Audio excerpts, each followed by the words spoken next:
Hi, so today I'm going to discuss about moto blogging.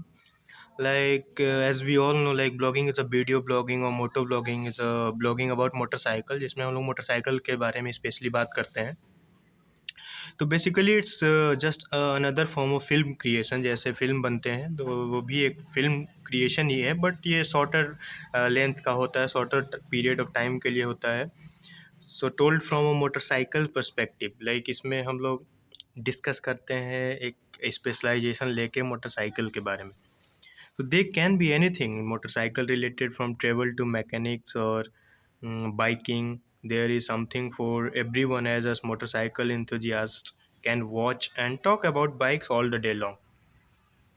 तो हम लोग इसके बारे में हमेशा बात कर सकते हैं, ब्लॉगिंग के बारे में। मोटरसाइकिल, कौन सा मोटरसाइकिल सूटेबल होगा, किस रीजन के लिए कितने सीसी के बाइक रिक्वायर्ड होते हैं। तो let us discuss about all this, क्योंकि ये बहुत ही very important topic for the moto blogging, because if you want to go at higher C level, so definitely you will have to think about the power that is given by your motorcycle, because if you'll have low power, so definitely you will feel issue. And maybe if you are using carburetor bike, so it will not work that much efficiently, and you will fall in problem when you go in Ladakh region. So let us discuss about it, advantages of having lower cc bike and higher cc bike, and at the same time we can discuss about the disadvantages.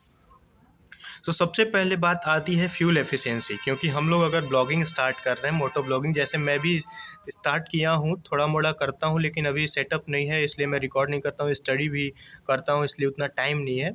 तो मैं future में अच्छे से इसमें switch करूँगा, तो इसके लिए मैं भी इंफॉर्मेशन इकट्ठा करता हूँ। So that is why I am sharing my experience and information to you all, so that you can also understand and use that efficiently.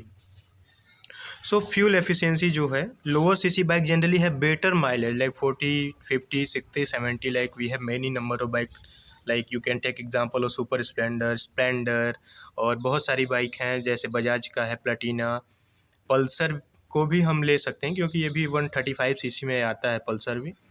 You can take 150 CC as well.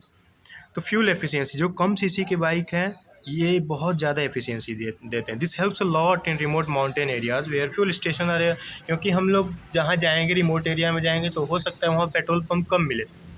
तो fuel efficiency अगर है bike का, तो definitely it will be a good choice for us to have a efficient ride at low fuel rate. तो ये first benefit है। फिर then second benefit is light weight and easier handling, क्योंकि ये हल्का होता है, कम सीसी का बाइक थोड़ा कम वेट का होता है, तो definitely we can easily handle. Disbalance इसमें नहीं होगा, क्योंकि कम सीसी का है, हल्का है, तो हम लोग मैनेज कर सकते हैं। Then for solo ride, like अगर हम लोग सोलो राइड करना चाहते हैं, तो low CC bike is easier to balance and control. Easily हम लोग इसको बैलेंस कंट्रोल कर सकते हैं, specially at low speed when pushing the bike on steep patches. जैसे हम लोग कोई भी नैरो रीजन में बाइक हैंडल कर रहे हैं, कोई भी अगर स्टीप पैचेज आ रहा है, कोई भी ऊंचाई आ रहा है और हम लोग चढ़ाना चाहते हैं, तो lower CC bike will work efficiently there. अगर कोई हायर सीसी बाइक होगा तो वहाँ पे इशू हो सकता है, डिसबैलेंस हो सकता है, और हम नैरो रोड में उसको हैंडल नहीं कर पाएंगे। Then we have maintenance simplicity, like lower CC bike का मेंटेनेंस हर लोकेशन पे हो सकता है, हर जगह पे you can get showroom, or you can get all the parts of the every lower cc bike, because generally every people in village area and remote area they use lower cc bike, क्योंकि ये less costly होता है और more efficient होता है। तो सभी लोग यही पसंद करते हैं कि कम से कम पैसे में हम ज़्यादा से ज़्यादा यूज कर सकें, तो lower CC bike work there efficiently. तो आपको हर जगह इसका पार्ट्स मिल जाएगा, तो मेंटेनेंस में कोई दिक्कत नहीं होगा। तो ये जब सब है, तो उसका डेफिनेटली उसका रनिंग कॉस्ट तो कम होगा ही। तो मोटो ब्लॉगिंग जो स्टार्ट कर रहे हैं उनके लिए तो definitely it is the best option, क्योंकि अगर लोअर सीसी बाइक है, आप अगर शुरुआत कर रहे हैं, तो definitely you will have less capital. अगर आपके पास डेफिनेटली पैसा कम होगा, तो अगर कम है, तो अगर बाइक एफिशिएंट है, अगर कम पैसे में ज़्यादा आउटपुट आपको मिल रहा है, तो ये तो जाहिर सी बात है, सबके लिए एडवांटेज ही हो सकता है। तो ये सारे एडवांटेज हैं लोअर सीसी। अब late us discuss about disadvantage also, because if you go like suppose those person who belong from eastern India, northern India, southern India, तो अगर वो उत्तराखंड लद्दाख रीजन में जाएंगे तो उनके लिए बहुत डिस्टेंस, जैसे जो आसाम से हैं तो उनके लिए वो 2-3 हज़ार किलोमीटर के आसपास पड़ जाएगा।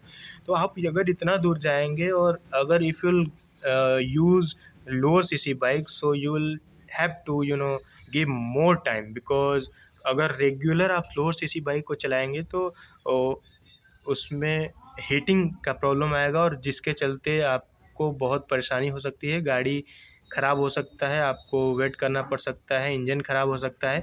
ये सारे disadvantage. Power loss due to altitude, like आप एल्टीट्यूड में जाएंगे, ज़्यादा हायर सी लेवल से ज़्यादा हाइट पे जाएंगे तो डेफिनेटली पावर लॉस होगा, क्योंकि उसमें कम पावर है। और जो खास करके जो कार्बोरेटर इंजन होता है, जो कार्बोरेटर यूज करता है, उसमें तो बहुत ही परेशानी होती है।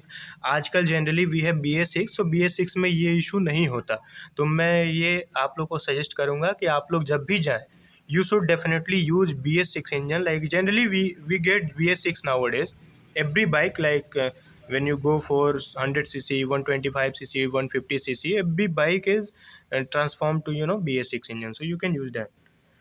और ओवर हीटिंग नहीं होगा, अगर आप BS6 यूज कर रहे हो तो कम चांस होता है ओवर हीटिंग का, इसलिए आप जनरली प्रेफर कर सकते हो। अगर आपको लॉन्ग टूर पे जाना है, ज़्यादा डिस्टेंस कम टाइम में कवर करना है, तो definitely you will have to use higher CC bike.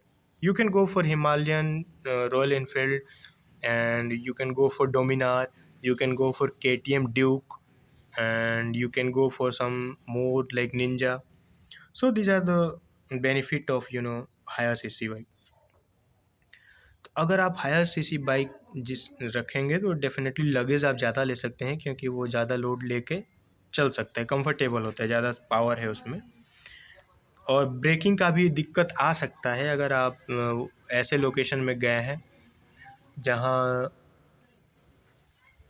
बहुत नैरो रीजन हो, बहुत ढलान हो, बहुत हाइट भी आ जाए, तो इस समय आपको ब्रेकिंग बहुत ही मतलब एफिशिएंसी के साथ आपको ब्रेकिंग टेक्निक यूज करना पड़ेगा, जो आपको डिस्क ब्रेक देता है। तो इसलिए आपको इस समय ड्रम ब्रेक यूज़ नहीं करना होता। तो definitely lower CC bike generally have drum brake, so for this reason as well you can switch to higher CC bike. तो ये सारे डिसएडवांटेज हैं। तो अगर हम प्रैक्टिकली अगर बात करें, like if you plan such a trip for solo ride, so आपको मैं यही सजेस्ट करूँगा कि अगर लोअर सीसी बाइक पे जा रहे हो आप, तो आप लाइटली लोडेड सिस्टम को लो। बहुत सा ज़्यादा मतलब आप सामान लेकर और बाइक पे रखने का कोशिश मत करो, क्योंकि if you'll have more weight, so your bike will give less efficiency and that will be an big issue for you। तो आप कम सामान लेके जाओ, और देन टाइम टू टाइम आपको लाइक 30-40 और 50 किलोमीटर पे आपको स्टॉप करके और थोड़ा बाइक को ठंडा होने के लिए छोड़ देना है। और आप वेट कर कर के अगर चलोगे तो it will give more efficiency to you. ऐसा नहीं है कि आप लोअर सीसी बाइक पे एफिशिएंसी अच्छा नहीं ले पाएंगे अगर रेगुलर चलाएंगे तो, लेकिन हाँ, अगर आप वेट कर कर के चलाएंगे तो your bike performance will be good. अगर बाइक का परफॉर्मेंस को ख़राब नहीं करना तो आप वेट कर कर के चला सकते हैं बाइक, ये बेस्ट ऑप्शन हो सकता है आपके लिए। तो मुझे लगता है कि आप लोग को ये पता चल गया होगा कि एडवांटेज और डिसएडवांटेज क्या हो सकता है अगर आप मोटो व्लॉगिंग स्टार्ट कर रहे हैं कम सीसी के बाइक से। तो अगर मैं अब शॉर्टली मैं एक समरी के फॉर्म में बता सकता हूँ आपको कि फ्यूल एफिशिएंसी अगर ज़्यादा चाहिए तो आप कम सीसी के बाइक को यूज कर सकते हैं। और अगर narrow region and narrow road में आप अगर बाइक को ईजिली हैंडल करना चाहते हैं तो आप यूज़ कर सकते हैं कम सीसी के बाइक, क्योंकि ईजियर हैंडल हो सकता है वो। और अगर हायर एल्टीट्यूड पे जाना चाहते हैं आप और वहाँ भी एफिशिएंसी ज़्यादा अच्छा चाहिए तो आपको स्विच करना पड़ेगा। For more better performance you will have to switch to higher CC bike. Long distance और कंफर्ट जोन में रहते हुए अगर आप विज़िट करना चाहते हैं, ज़्यादा डिस्टेंस कम टाइम में आप ट्रेवल करना चाहते हैं, तो आप हायर सीसी बाइक यूज कर सकते हैं। Maintenance cost definitely lower CC bike have low maintenance cost. तो अगर आप लोअर सीसी बाइक यूज़ कर रहे हैं तो मेंटेनेंस कॉस्ट डेफिनेटली उसका कम होने वाला है, और आपको उसका हर एक पार्ट्स हर एक लोकेशन में मिल सकता है, और मिल जाएगा ही डेफिनेटली, क्योंकि ये हर लोकेशन पे लोअर सीसी बाइक मिलते हैं, हर लोग लेते हैं, तो जिसके चलते उसका शोरूम वगैरह हर लोकेशन पे अवेलेबल होता है। तो I think you all have got the point about the lower CC bike and its advantages and disadvantages to start the motovlogging. Thank you, and I shared this information to you all because I also have a aim to start motovlogging in a very good way. और मेरा ये plan है कि मैं visit करूं पूरा India bike के through. तो इसलिए मैंने सोचा कि आप लोग को भी शेयर करूं, क्योंकि मैं भी स्टार्ट करने वाला हूं लोअर सीसी से ही। Thank you.